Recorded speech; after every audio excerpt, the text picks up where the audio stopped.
Hey, what's up, everybody? Welcome. My name is Asian Faja Gamer, and I am doing this as a first episode of season 2 of Just a Dude podcast.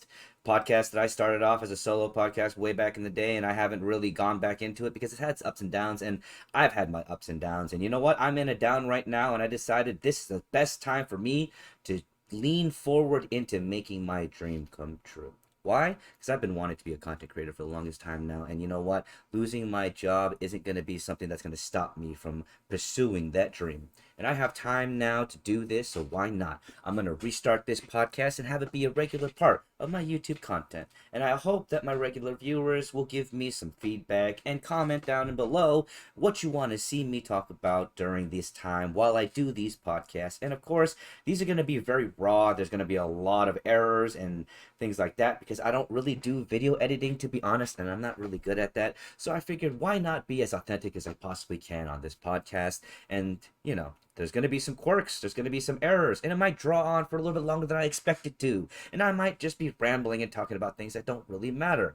But hey, I appreciate y'all for watching, listening, and thank you. But let's get on into it. So, let's talk about a couple of things. I was considering doing a segment based on D&D for this podcast, but you know what? I might actually do a separate podcast just for that, just to talk about the shenanigans and fun that me and my D&D group have been doing.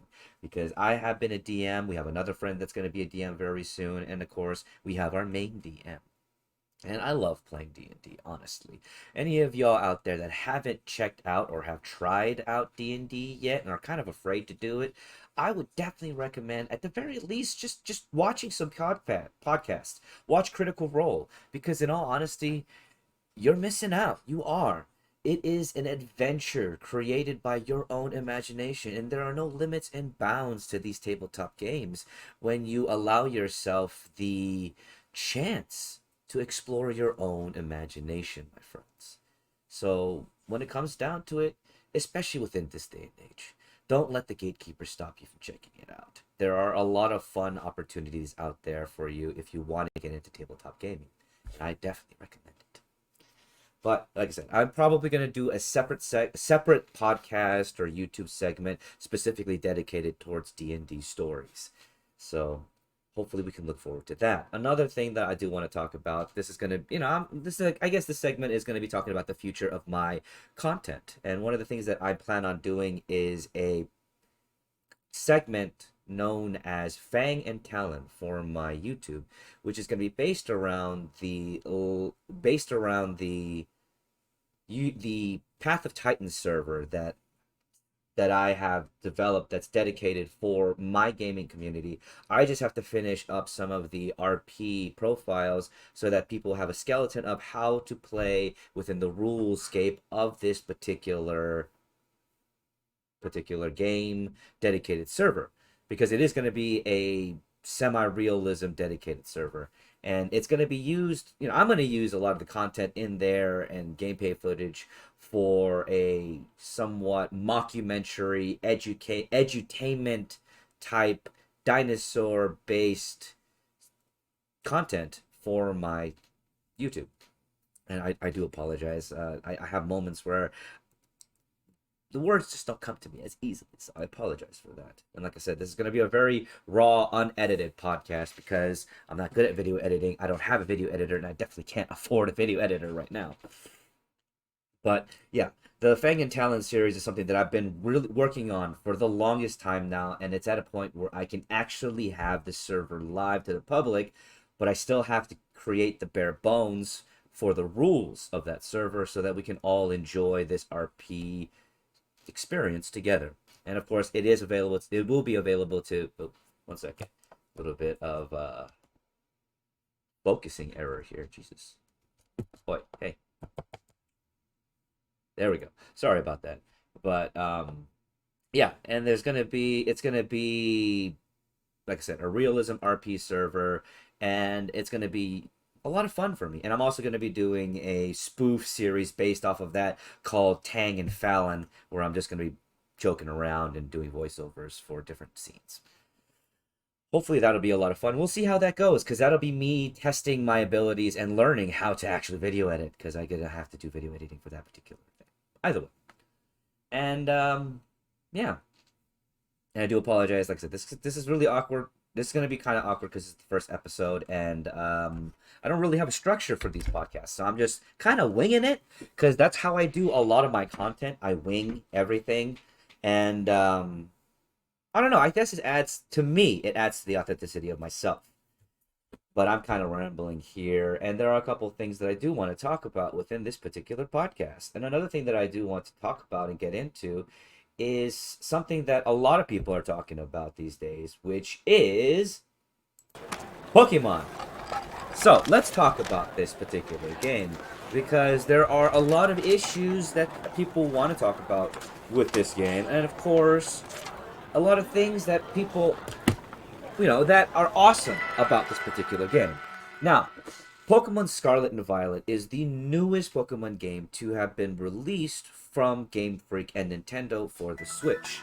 And in my opinion, it is a lot of fun, and there are a lot of welcome additions to this game that I guess people aren't really focusing on. They're more focusing on the errors in the game, which there are errors in the game. There are frame rate drops that occur not just within playing the game, but within the overmap and the overworld while you're just standing there.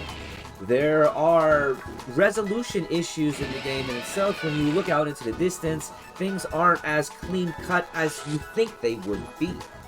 And of course, there are huge clipping errors in certain areas, as well as some attack issues and animation issues in the overworld, where you will see certain Pokemon that are supposed to be flying and flapping their wings, just floating there as they're moved.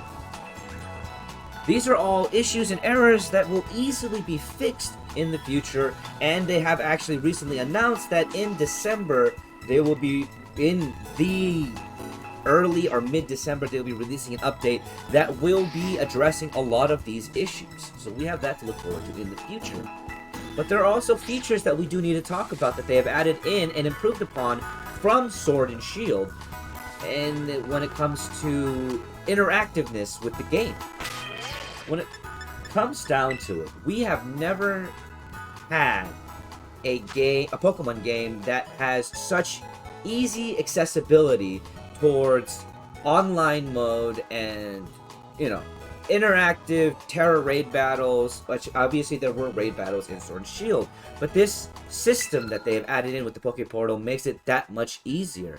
And then adding in all of these new things, these new features, allowing us to actually access Pokemon that aren't normally going to be in the game, but allowing us to have events that add into the interactivity of the game, and as well as allowing us to branch out and reach out to other players that love Pokemon just as much as us, is, in my opinion, a welcome feature, a welcome addition to the game.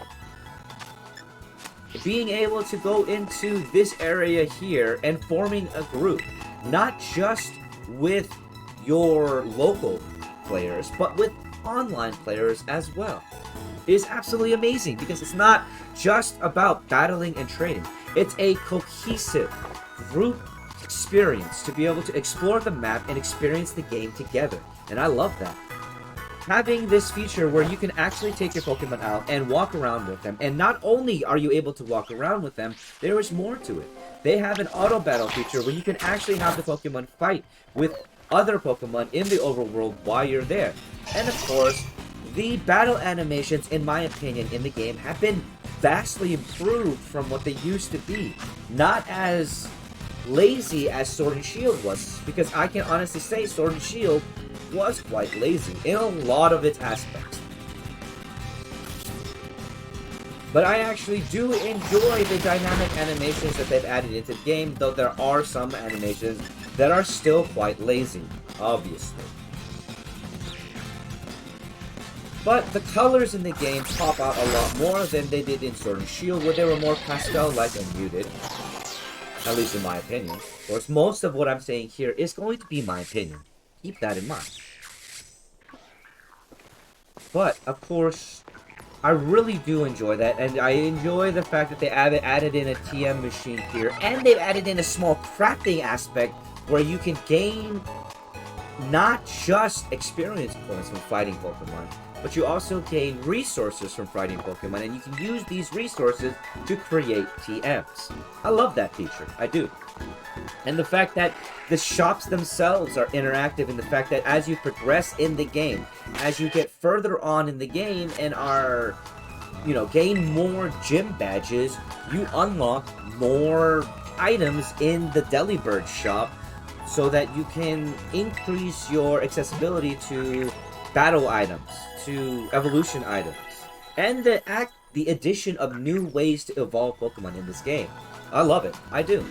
There are more things to love about the game than there are to complain about, in my opinion. And though we can focus on the fact that, yes, Nintendo is a multi-billion-dollar company, and Pokemon is one of their most loved and probably well-fleshed-out franchises next to Mario. But we also have to keep in mind that Nintendo isn't just a gaming franchise. They're a merchandiser. And most of these games are built upon selling merchandise. And Pokemon will always be about selling their plushies, their bags, all of those peripherals that stem from Pokemon that make them more money than the games ever do. Because the game sales in itself are finite to the point of there are only a certain amount of people that will be buying their games. At that point, they can only rely on certain things to be able to continue the revenue of the games, which include merchandise. So that's always going to be their main focus, because they're a company. They need to make money. We always have to realize that, and the reality of that. And I think that's something that people lose focus on when it comes down to it. Now, give me one moment, because I am going to pause my microphone, because I do need to take a quick break. We're going to do a be right back screen. This is just essentially going to be a commercial kind of thing, right? I don't have commercials just yet. Maybe I will have some kind of like ad flash thing that could happen when I need to take a quick break. I do apologize that I don't have one yet, but we'll see in the future, right? This is just episode 1, so let's see how it goes, right?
Alright, I'm back to it. Sorry about that. I just needed a quick break to get some water and, revitalize myself before I continue talking about Pokemon. Now, over the years, when it comes down to Pokemon, this franchise has grown in so many different ways. In its art style, in its gameplay, in its features. And I think we as consumers lose sight of how much this game has grown from its infancy, from Pokemon Red and Blue, where it enthralled us so much in so many different ways because of how unique the gameplay was and introducing this collecting aspect to the game. And it has grown so far from what it once was. And we as consumers, I believe, need to at least appreciate that. And though, yes, like I said, I digress. Like I said, Nintendo is a multi-billion-dollar company.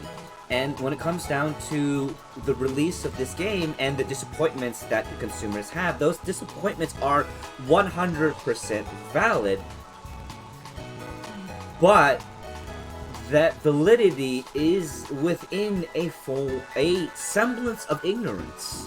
Because many of the people that complain about these games and what are valid complaints don't understand the environment in which these games are developed in. Not only are they developed on much more powerful systems than what we, the consumers, have, they're developed on testing systems, and testing systems are much more comprehensive because they need to be used to develop the game itself. So there is that to also consider, on top of the fact that this year and the year beforehand have been some of the toughest years this world has had to deal with. Not just with workforce, but personally, mentally, physically, health-wise, government-wise, economically. There have been so many struggles. That also needs to be considered within the stresses of the workplace. How the work environment is, how the workforce is being treated. What's going on behind closed doors that we don't know. The fact of the matter is, all of these people that develop these games answer to a higher power, and those higher powers only think about one thing: profit. Profit. And that's the most important thing on their agenda. Now that aside, because I'm seemingly sounding like I'm getting on top of a soapbox here. Let's focus on the game itself, right? So these issues definitely are valid, and they are things that probably should have been addressed before release. And in fact, the game developers should have taken the responsibility to say, hey, and make an announcement. Well, not the game developers, but the management team should have taken responsibility and said, hey, I'm sorry, the game will be released late December rather than early September or mid-September for the sake of releasing a proper game. But then also needs to stand to reason, with all the features and additions that they've added into the game, what can they do to optimize the game? You know, these are questions that consumers should consider when they criticize, because the developers, though it is their job to be able to develop the game on a proper standpoint, feedback is some of the most valuable tools that these developers can use to be able to improve the experience that you want. So, proper feedback is important. So when the only thing I would consider when it comes to criticizing these games is consider, what do you want? It's a very important question to answer so that the developers can have the proper feedback that they need to develop these games in a way that we want. I believe that that is the responsibility of us as consumers, is to be able to give that proper feedback and to be able to cohesively criticize what needs to be criticized. Sure, we can also say that this is a game that was released for children. Yeah, that's definitely true. They definitely have an age group that they're targeting. But even then,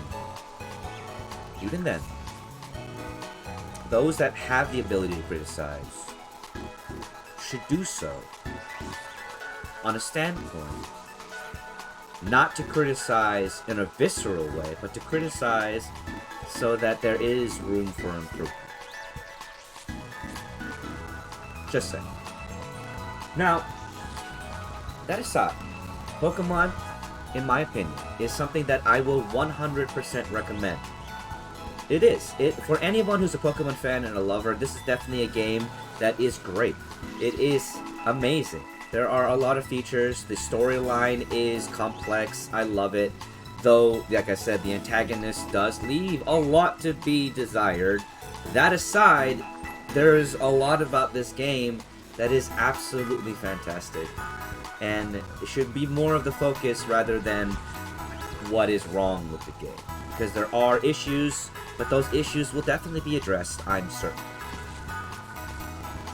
When it comes down to new players who are thinking about whether or not they should jump into the game within this particular franchise, with this generation, Gen 9 of this game, this is definitely a good one to jump into because in its simplicity and complexity, it's a great game for newer gamers to get into the Pokemon franchise and see what all the hubbub is about. But within that, I always say, do your research. Watch the gameplay videos. See if it's actually something that you want to get into, because this gameplay style isn't for everybody. Not everyone's going to love Pokemon. Not everyone's going to love turn-based style gaming. Not everyone's going to be into the collecting aspect. But there are many different reasons to love the Pokemon games. And there's many different reasons to love this particular Pokemon game. And I hope that you won't let the opinions of others stop you from exploring what you find intriguing. Now, let's talk about another game. A game that will be released tomorrow that I am excited for and I have on pre-order. Give me one moment to transition the screen because it's going to be a little bit jarring. But let's believe it is... No. This is the right screen to be on. Sorry, I do apologize. I need to do this.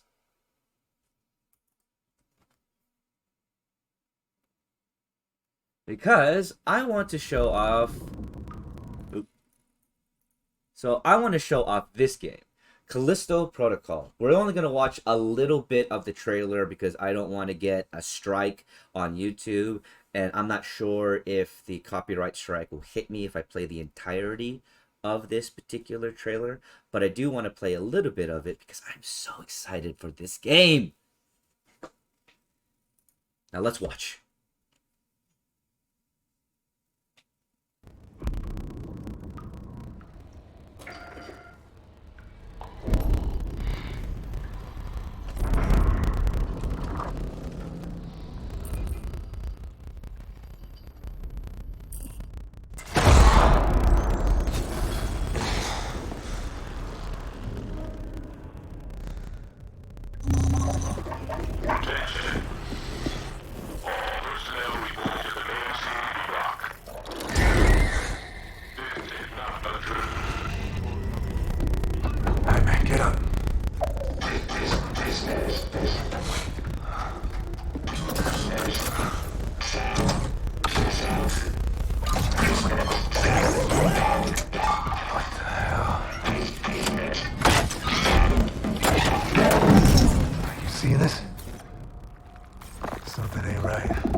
Okay, now I didn't want to show any more than that because, like I said, I don't want to get any kind of strike or anything on YouTube because this is going to go on YouTube. But that is something that I really wanted to talk about because Callisto Protocol is a game that I am really excited for. It is made by the developers of Dead Space. It's not a Dead Space sequel or anything like that, but it is a horror game. And knowing the developers of Dead Space and how well they've done that series, I'm excited to see what Callisto Protocol is going to be like. And it's being released tomorrow. I cannot wait, because this is definitely going to be a game that I will stream. I will take a pause from Pokemon to stream that particular game. Although today as of Thursday, December 1st, there will be a stream at around 1 p.m. and I am definitely excited for that and cannot wait to do that stream. But it will be a Pokemon based stream, of course. Now tomorrow will be a little bit odd because I do have some interviews because I am looking for a job. Hopefully that pans out, but I'm not giving up on my dream of being a content creator. But yes, anyways, Callisto Protocol. So, I'm not sure what the gameplay of this game will be like because I've actually not watched much other than cinematic trailers for this game because I've been trying really hard to make sure that I can do a actual like first look of this game, and I'm still considering whether or not I'm gonna do a let's play of that game or not. I still have to decide which game I want to do my first let's play of, because I want to actually start posting a let's play on YouTube, and that is something that I want to do and work on, um, and plan on doing eventually, very soon, of course. And okay, okay, do you want to be part of the podcast? Do you want to show everybody how cute you are? One second, come here, come here, buddy. So I just want to, yeah, I love you. I love you too. I love you too. I, sorry, she wanted to bomb into the podcast. This is Mocha. Are you gonna be shy now? Are you gonna be shy now? You wanna say hi? Say hi. Yeah, no, this is Mocha. She is my youngest. She is a German Shepherd, Aussie Shepherd mix. She is super clingy, and I love her. I do. I love you. I love you. But yeah, if you show up on my Twitch stream, you'll definitely see her every once in a while, because she'll pop up and she will want, she'll want attention, because she is a attention hog, aren't you? Aren't you? Yeah, I know. I love you too. Go lay down. Okay, come on. Go lay down. Go lay down. Lay down. Oh, see now you see what you did. Okay, come on, come on, up. You'll get to meet my oldest. Oh, hey, hey, hey. Are you okay? Are you gonna growl at her just because I got to pick you up? No, this is Echo. This is technically my wife's dog. I love you too. I love you too. Why are you panting so hard? Are you okay? Do you have water? You know you have water. Do I need to turn off the heater? Are you too hot? All right, I'll go turn off the heater. I love you too. No, no, I already pet you. All right, sorry about that. It's a little doggy segment in my podcast. Apparently, they all wanted to just say hi. Although my oldest doesn't, because she's tired and she's old. And I'll let you take a look at it too. There you go. She's laying down next to a bunch of clothes because I want to do laundry today. But that's her. That's Bacardi. She is my pit bull. She is my oldest. Well, she's not a pit bull. She's a Staffordshire Terrier, and she's my oldest. But she's tired. These days she doesn't move around as much as she used to. She still plays, but she doesn't move around as much as she used to. Yeah. I don't know how I went from talking about Callisto Protocol to talking about my dogs, because they just kind of, well, no, I know how. They just decided to bump in and say hi. But yeah, I hope you all enjoyed the first episode of Just a Dude podcast, because I'm just a dude and this is my podcast. And I thank you for taking a second to watch it. I hope everybody has a great day. And please like, share, comment down below. And yeah, there's also links for there'll be links in the description for if you want to continue to support me. There's Patreon, there's Twitter, there's Twitch, there's Instagram. I have a link tree and everything. And of course, thank you all so much. I appreciate you. And please do remember that no matter what life throws your way, you can overcome it, because you are still here. Life's been throwing things your way all this time, and you're still standing, my friend. You're stronger than you know. All right? So you keep going. You keep pushing. I love every single one of y'all. Love train rolling on through. Choo choo.